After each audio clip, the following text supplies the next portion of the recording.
मैं जानता हूँ कि आप मेरा यकीन नहीं करेंगी, हैदर भाई का यकीन नहीं करेंगी और दुआ भाभी का यकीन तो बिल्कुल भी नहीं करेंगी, लेकिन मैं एक ऐसे शख्स को लेकर आने वाला हूँ जिसने इसके हर गुनाह में इसका साथ दिया है। तब तो आप यकीन करेंगी ना?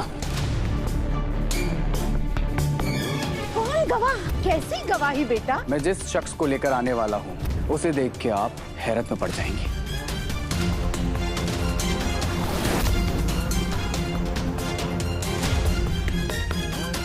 इस गजल के कहने पे तुमने मुझे किडनैप किया था या नहीं?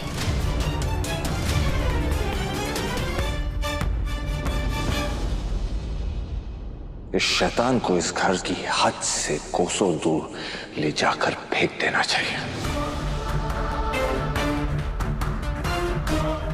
इतनी दूर कि हमारे घर का ख्याल भी इस तक ना पहुंच सके।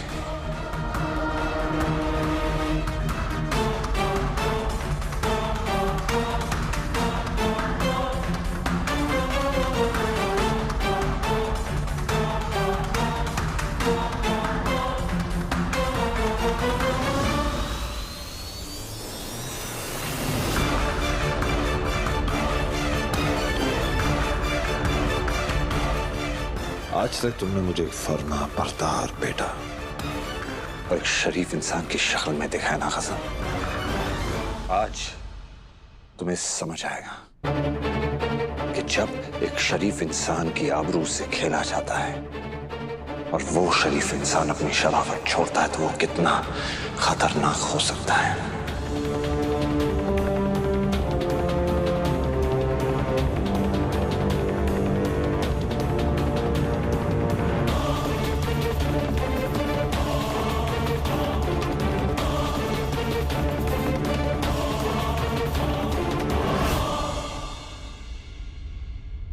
दूर हटो।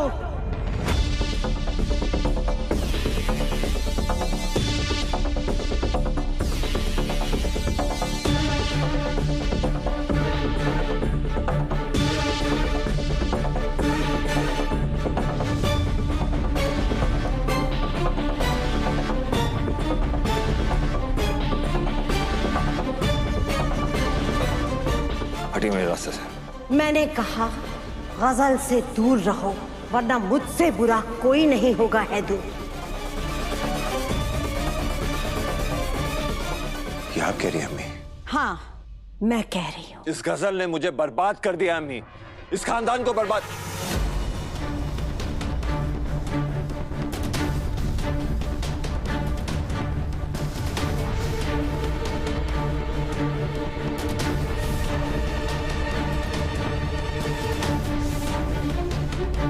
तुम आबाद कब थे हैदू? तुम्हारी जिंदगी तो इसने बर्बाद की है, दुआ ने।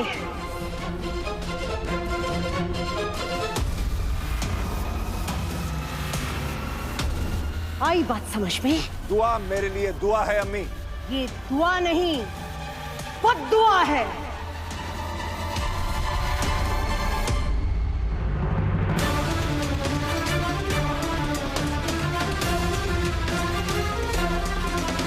इस खानदान में मौजूद हर एक शख्स को गुमराह किया है इसने। तुम सब लोग चाहे जितना चीख चीख कर कह लो, लेकिन मुझे नहीं यकीन होने वाला।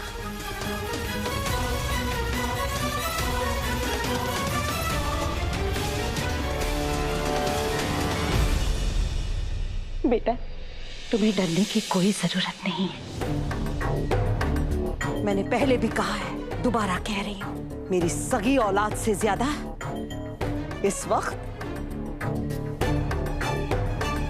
मुझे गजल पे भरोसा है।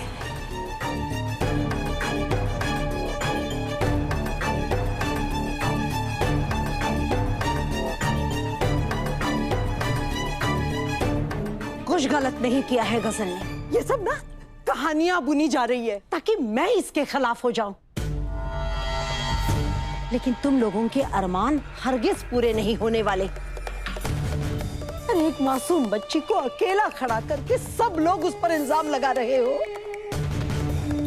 इस दुआ के बहकावे में आकर एक शरीफजादी पे उंगली उठा रहे सब लोग। अल्लाह तुम लोगों को सही राह दिखाए। अरे मेरी गजल तो फरिश्ता नुमा है, और ये क्यों मुझसे बदला लेने की कोशिश करेगी? इसने तो मुझे अपनी माँ के मौत के जुर्म से बरी किया है, कब का माफ किया है। जो किस्मत में लिखा हुआ है वो ना आप बदल सकती है ना मैं। आपने जो किया वो जानबूझकर तो नहीं किया ना आंटी। अब जिसे जाना था तो 22 साल पहले चली गई, अब उसका कसूरवार मैं आपको क्या ठहरा।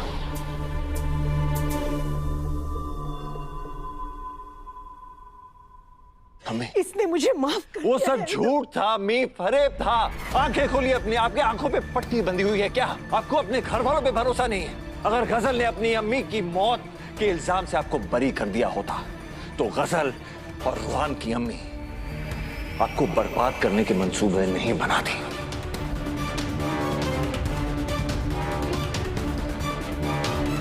ये हमें छोटी छोटी बातों से याद दिलाती थी कि ये कितनी यतीम है, ताकि हम इससे हमदर्दी करें। अम्मी ये जानती थी कि इस घर में दो औरतें हैं जो मेरी जिंदगी में कितनी अहमियत रखती हैं, जो मेरे दिल के कितने करीब है, आप और दुआ।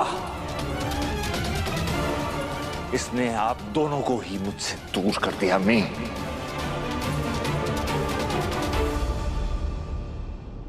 आपको इसकी अम्मी की मौत का जिम्मेदार ठहराकर मेरे दिल में आपके लिए ऐसा जख्म डाल दिया जो कभी नहीं भरेगा। और दुआ के लिए मेरे दिल में हर रोज ये लड़की जहर घोलती रहती थी, कभी रूहान को घर से भगाने में, उसकी जिंदगी बर्बाद करने में। ये सारे जुर्म मेरे दुआ पे लगा दिए। ये सब दुआ की करतूत है। इसने मेरा घर बसने से पहले उजाड़ दिया। दुआ ने मेरी जिंदगी बर्बाद कर दी। मैं नहीं जीना चाहती, मैं नहीं जीना चाहती। होश में आइए अम्मी, होश में आइए।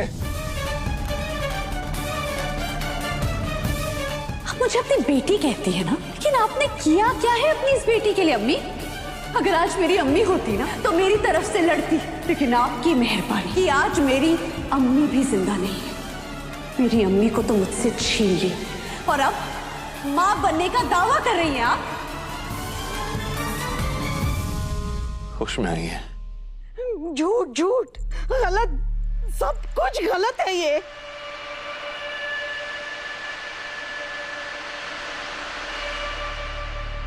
तुम वही देख रहे हो जो ये जादूगरनी तुम्हें दिखाना चाहती है, वही सोच रहे हो जो ये चाहती है। इसकी सोच का चश्मा उतारो और हकीकत का सामना करो बेटा। जरा सोचो, एक मासूम बच्ची पर इतने बड़े घिनौने इल्जाम लगा रहे हो। खुदा के सामने पेश होना है बेटा, शर्मिंदा हो जाओगे। और मैं नहीं चाहती मेरी जान, मेरा है तू, खुदा के भी सामने शर्मसार हो। मौला, मेरे मौला, ये क्या कर रही हो तुम हीना? इस लड़की पे तुझे इतना अंधा यकीन है? इसने कुछ जादू टोना तो नहीं कर दिया तुझ पे? अरे ये तो पागल हो गई है, पागल। ये गजल के कहने पे तो है ना, ये किसी का खून भी कर सकती है। अरे इससे दूर रहो, दूर रहो, सब लोग दूर रहो। लेकिन ये जो झूठे इल्जामात तुम लोग मेरी गजल पर लगा रहे हो ना, मैं नहीं आने वाली तुम्हारी बातों में। मैं यकीन ही नहीं कर सकती कि ये बच्ची मुझे, मेरे खानदान को बर्बाद करने की साजिश कर सकती है।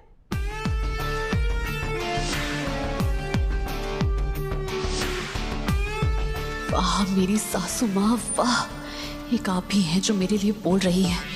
आप ही के सहारे मेरी डूबती कश्ती पार लगेगी। बड़ी अम्मी, मैं जानता हूं कि आप मेरा यकीन नहीं करेंगी, हैदर भाई का यकीन नहीं करेंगे, और दुआ भाभी का यकीन तो बिल्कुल भी नहीं करेंगे। लेकिन मैं एक ऐसे शख्स को लेकर आने वाला हूं जिसने इसके हर गुनाह में इसका साथ दिया है। तब तो आप यकीन करेंगी ना?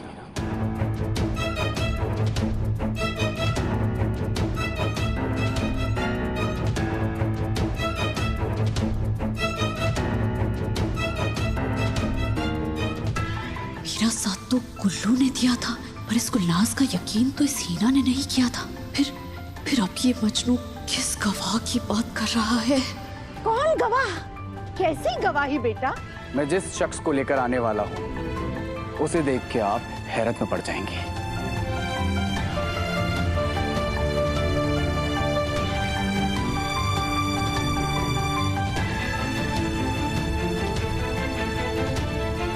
कौन सा नया तमाशा है? चल जल्दी।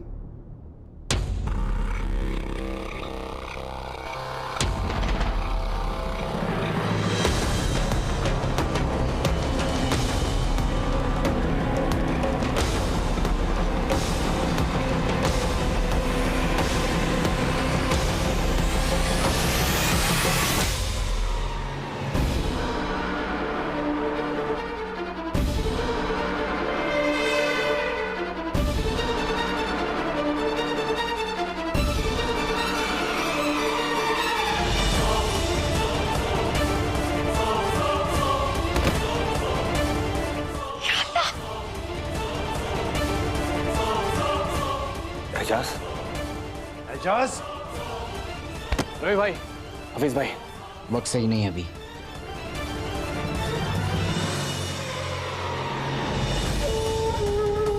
अगर गजल शैतान है तो ये शैतान का दाहिना हाथ है।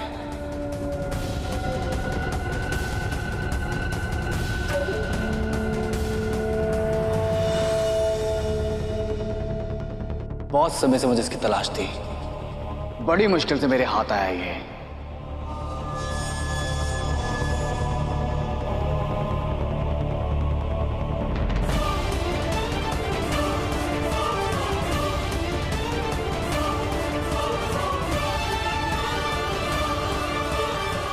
या अल्लाह, ये क्या हो रहा है? इस मनहूस को कहा था मुझसे दूर रहना, पर आज तो लगता है ये मुझे फंसा ही देगा। सुना है कि बहुत बड़ा गुंडा है। इसे आज पता चलेगा जब एक शरीफ इंसान के सर के ऊपर से पानी चला जाता है तो वो कितना खतरनाक हो जाता है।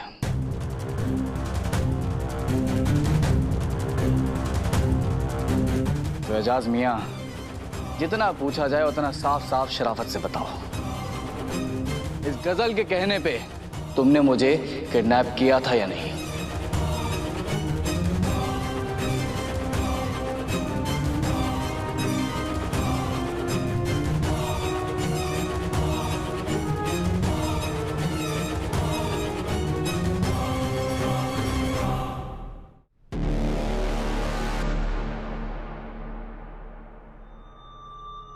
इसे आंखें दिखाना बंद करो गजल।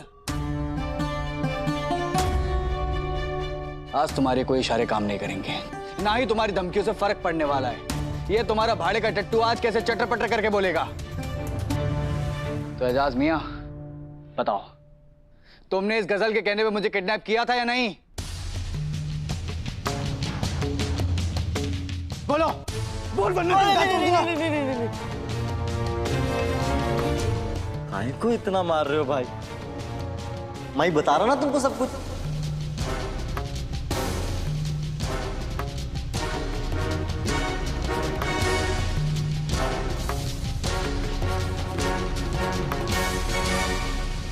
गजल ने ही मुझे बोला था कि रूहान को किडनैप करना है बोल के।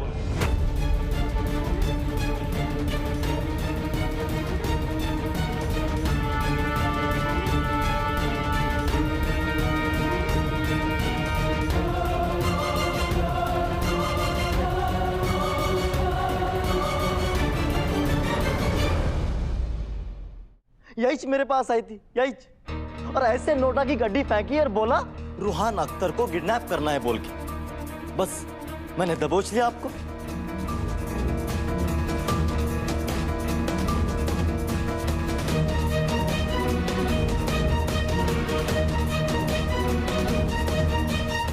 इनको मैं उधर बांधा हुआ था और इधर गजल दुआ पर इल्जाम लगा रही थी कि रूहान को दुआ ने भगाया है।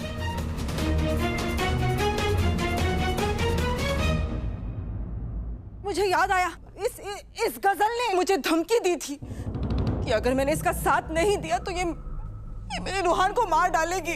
तुम्हें मेरा छोटा सा काम करना पड़ेगा। मैं करूंगी, तुम जो कहोगी, जैसा कहोगी मैं सब करूंगी, मैं सब करने के लिए तैयार हूँ। बस मेरे बच्चे को चोट मत पहुंचाना गजल, मेरे बच्चे को बख्श दो। तुम्हें एक तोहफा दिया जाएगा गुल्लो बेगम, जो तुम्हें जाकर हैदर को देना है। और फिर देख, हैदर साहब ना चाहते हुए भी मुझ तक दौड़ कर आ जाएंगे। नहीं आया तो तुम आ जाना अपने बेटे की लाश लेने के लिए।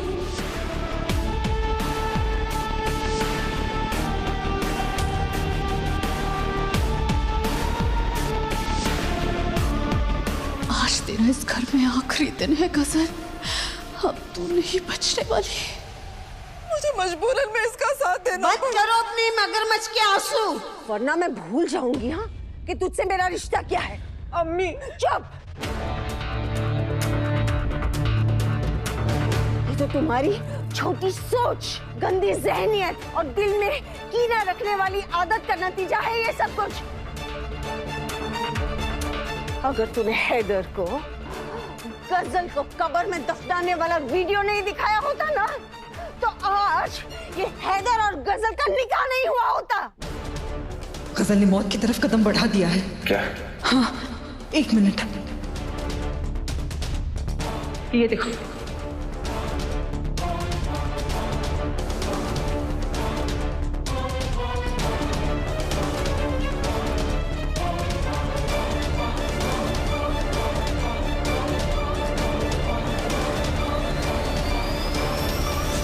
मानती हूँ कि तूने ये सब कुछ अपने बेटे रूहान, उसको बचाने के लिए किया था ना,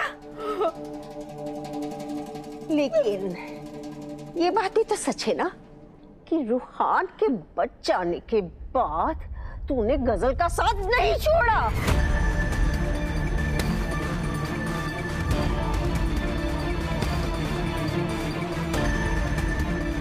और वो इसलिए क्योंकि तू हैदर को, हैदर की अम्मी को और हैदर की दुआ को बर्बाद कर देना चाहती थी।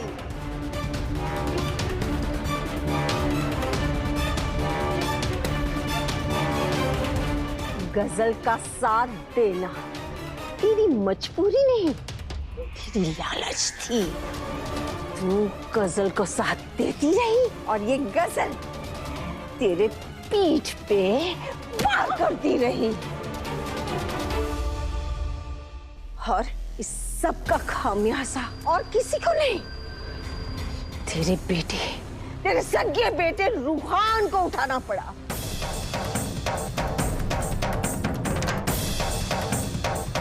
कमबख्त औरत, कितनी बदनसीब है तू रे कि अपने सगे बेटे का भी साथ नहीं दे सकी।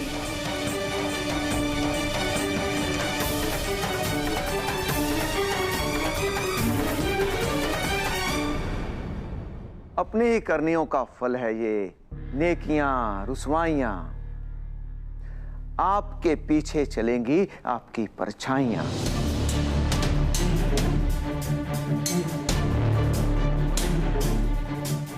ये रोने धोने की अदाकारी मत किया करो गुलनाज।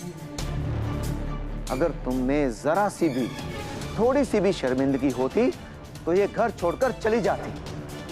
तुम्हारी आंखों का पानी तो शुरू से ही मरा हुआ था, ज़मीर कब मर गया पता ही नहीं चला। खुदा के लिए ऐसा मत कहिए, मैंने खुद को बदल दिया था मियां। मैं इस गजल की दुश्मन बन गई थी।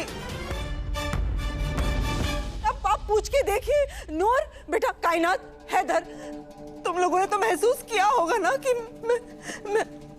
मैं दुआ के साथ खड़ी हो गई थी। जिस लड़की को तुमने धोखा दिया, उस लड़की ने पता है तुम्हारे लिए कितनी नमाजें पढ़ी हैं? जिसकी सौतन लेकर आज तुम इस घर में आए हो, उससे तुम्हारे लिए कितने वजीफे पड़े हैं मालूम है तुम्हें? आपने दुआ भाभी की तरफदारी तब तक की जब तक मैं इस गजल की गिरफ्त में था। जैसे ही मैं इस गजल की चुंगल से आजाद हुआ, आपका मतलब निकल गया और आप इस दायन की हिमायत फिर से करने लगी। इसने मुझे बहका दिया होगा रूहान। बंद करिए अपना रोना धोना।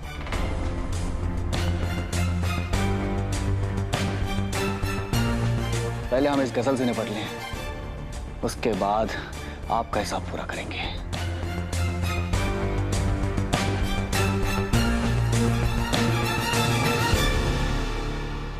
इस गजल के कारनामों की फहरिस्त बहुत लंबी है। एक और किस्सा सुनेंगे ना तो बड़ा मजा आएगा। अरे खुदा तुझे कारत करे, चुप हो जा, बख्श दे मुझे। अब कौन सा किस्सा सुनाने वाली है? अब तक आप सब जान चुके हैं कि ये कितनी शातिर है, मक्कार है। ये भी जान चुके हैं कि इसने दादी अम्मी को जान से मारने की कोशिश की, सीढ़ियों से धक्का दिया ताकि इनका मुंह हमेशा हमेशा के लिए बंद हो जाए। उसमें भी नाकाम रही, मगर इसने एक और शख्स की जान लेने की कोशिश की थी।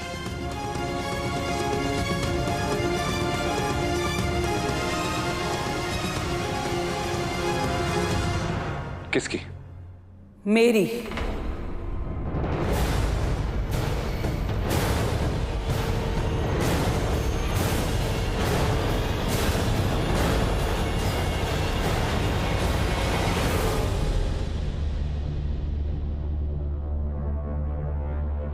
इस नामुराद छटंकी ने मुझ पर चाकू से हमला किया और मेरी जान लेने की कोशिश की। ना हैदर मुझे तलाक देगा, ना मैं घर छोड़ के जाऊंगी।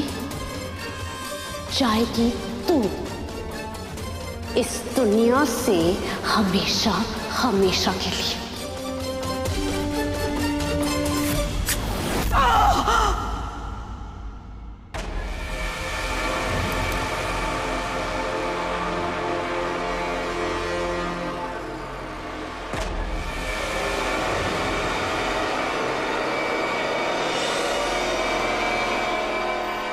वो तो अगर मेरी दुआ नहीं आती तो मैं जिंदा नहीं बचती।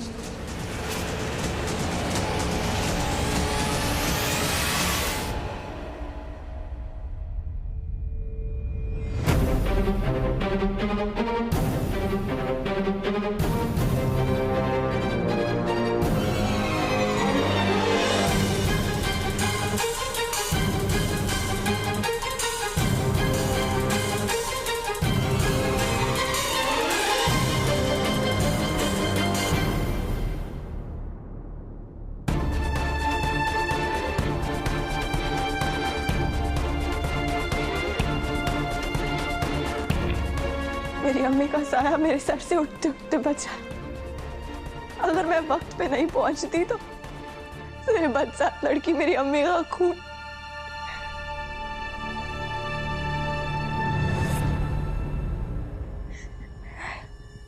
आपको याद है हैदर, इसने आपसे कहा था कि मैंने इसे मारा है।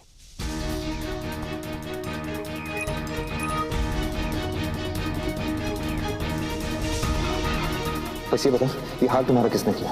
बोलो। दुआ ने की है मेरी हालत। हाँ, मैंने इसे मारा था।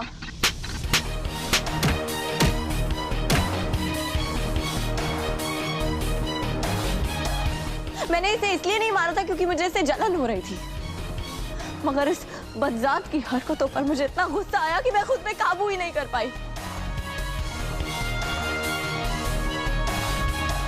उसके बाद इसने सारे मामले का रुख ही बदल दिया। इसने पुलिस को बुलाया ताकि मुझे अरेस्ट करवा सके। जा बुला के ला अपनी बहन को बाहर। कहाँ है दुआ अख्तर? मैं हूँ दुआ अख्तर। ओ मैडम जी, थारे खिलाफ कंप्लेंट हुई है। आपने गजल हैदर अख्तर को जान से मारने की कोशिश करी है। इस जुर्म में हम आपको गिरफ्तार करते हैं। मगर जब मैंने इसे कहा कि अगर इसने मुझे अरेस्ट कराया तो मैं इसकी हकीकत सबको बता दूंगी कि इसने रूहान को अगवा किया था। तुम मुझे जेल भेजना चाहती हो ना? मैं शौक से चली जाऊंगी, मगर एक बात याद रखना, इधर मेरे कदम घर से बाहर निकलेंगे और इधर हैदर के दिल में तुम्हारी बची कुछ इज्जत का जनाजा उठेगा। और जब हैदर को पता चलेगा कि कैसे तुमने उनके भाई को अगवा किया, तब वो तुम्हारा क्या हाल करेंगे। फिर डर गई और इसने सारा इल्जाम आपकी अम्मी पर डाल दिया। इंस्पेक्टर साहिबा, मैं आपके साथ जेल जाने के लिए तैयार हूँ, मगर उससे पहले मैं आपको कुछ बताना चाहती हूँ। दुआ जेल नहीं जाएगी। गजल, ये क्या बोल रही हो तुम? दुआ ने कुछ नहीं किया इंस्पेक्टर साहिबा। पुलिस वालों के साथ मजाक करना अच्छी बात नहीं है मैडम। मैंने कोई कंप्लेंट नहीं की है, कंप्लेंट अम्मी ने की है।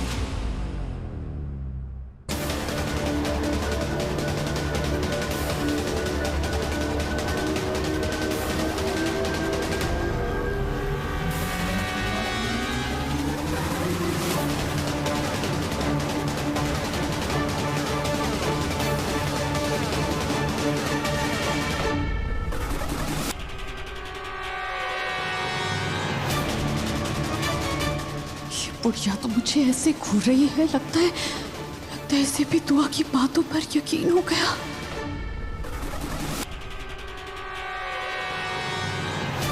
अगर ये बुढ़िया भी मेरे खिलाफ हो गई तो मेरा इस घर से बाहर जाना तो तय है। अब मैं क्या करूं?